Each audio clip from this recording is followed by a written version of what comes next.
Imagine this for a second. You're in charge of a small kingdom, and you're completely, totally trapped. You've got a superpower on one side, another on the other, and either one could just wipe you off the map. This isn't some new political thriller, folks. It's a real-life geopolitical drama from the ancient world, and it has some wild lessons about what it takes to survive. So that brings up this huge question, right? When you're facing a threat that could end everything, and your options are, let's be honest, pretty terrible, who do you bet on? Who do you trust? This was the exact crisis staring down the ancient kingdom of Judah. Okay, so on one side, you have the Assyrian Empire. These guys were a brutal, expanding war machine, and they were marching right for your front door. And on the other side, Egypt. You know, the legendary, historic power that looks like maybe, just maybe, they could be the ally you need. For Judah's leaders, the choice seemed kind of obvious. So, with Assyria breathing down their necks, the leaders in Judah decided to make a very calculated, very political gamble. The plan was simple. Go make a secret military deal with Egypt. I mean, it's a classic move, right? Find a bigger, tougher friend to help you stand up to the bully. But here's the thing. In making this purely political move, they completely forgot to consult the one voice they were actually supposed to be listening to. And that's when everything changes. A voice cuts right through all that political maneuvering with this powerful, divine warning. This is where the prophet Isaiah enters the picture. And Isaiah, well, he does not pull any punches. He basically says, woe to you. This plan you think is so smart, it's a direct rebellion. It's not just a bad political idea, it's a spiritual betrayal. You're doubling down on a huge mistake. His message is just devastatingly simple. Trusting Egypt is a fatal error. It's not going to save you, it's going to lead to shame, to disaster. Because, as he says, Egypt's help is utterly useless.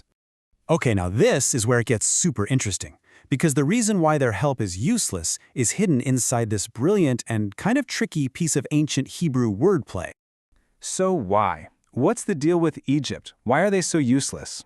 Well, Isaiah gives us a really specific reason, but to get it, we have to put on our detective hats and solve this amazing little translation puzzle.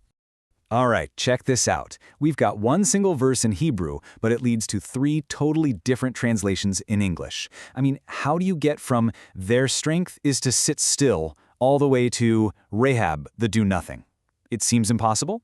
To figure this out, we got to look at 2 key Hebrew words. The first word is Rahab. Now, this word means things like arrogance or storm, but it was also a poetic nickname for Egypt.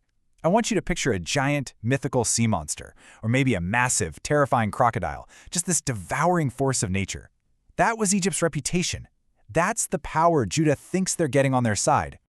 Okay, but the second word is Sheveth. And this word means, well, the complete opposite. It means resting, sitting still, a total stop of all activity. Basically, doing nothing. And here it is. This is the core of Isaiah's message. It's a brilliant pun. He's saying, you guys see Egypt as Rahab, this mighty, fearsome sea monster. But what are they in reality? They're Shevet, a resting, inactive, do-nothing power. They look scary, but they are literally not going to lift a finger to help you.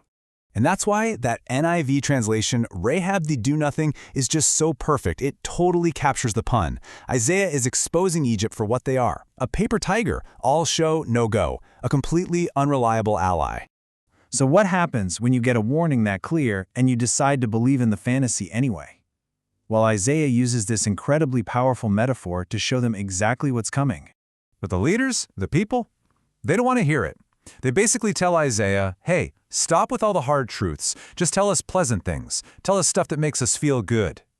They are willfully choosing to believe a lie because it's more comfortable. So Isaiah lays out the devastating logic. It starts with rejecting the truth. Then you start relying on deceit, the lie of Egypt's power. And that sin, he says, is like a crack in a high wall. You might not see it at first, but it's there, bulging, weakening the whole structure, until suddenly, without warning, the entire thing collapses in a single instant. And the aftermath of that collapse, it's this incredibly stark, lonely image. The whole nation is so decimated that all that's left is a tiny remnant, totally isolated and exposed, like a single flagpole on a bare mountain. It's a picture of almost total destruction. But then, just as the picture looks as bleak as it can possibly get, Isaiah makes this dramatic pivot. He shifts from judgment to hope, and he introduces a completely different kind of leader, a totally different kind of security. And in direct contrast to the lying leaders and their failed plans, Isaiah gives this vision of a future king, a king who's going to rule with real righteousness and real justice. See, this isn't about military power anymore. This is about a solid moral foundation. And just listen to how this king's protection is described. It's got nothing to do with Egypt's chariots or weapons. It's about life. It's about refuge, a shelter from the storm, water in a desert. This is a promise of true, life-giving security, not just the illusion of power. And here's what's so crucial. This isn't just some promise for way, way down the road. It's presented as a reality that's available now. A place of real refuge and strength you can run to, even while the storms are still raging around you.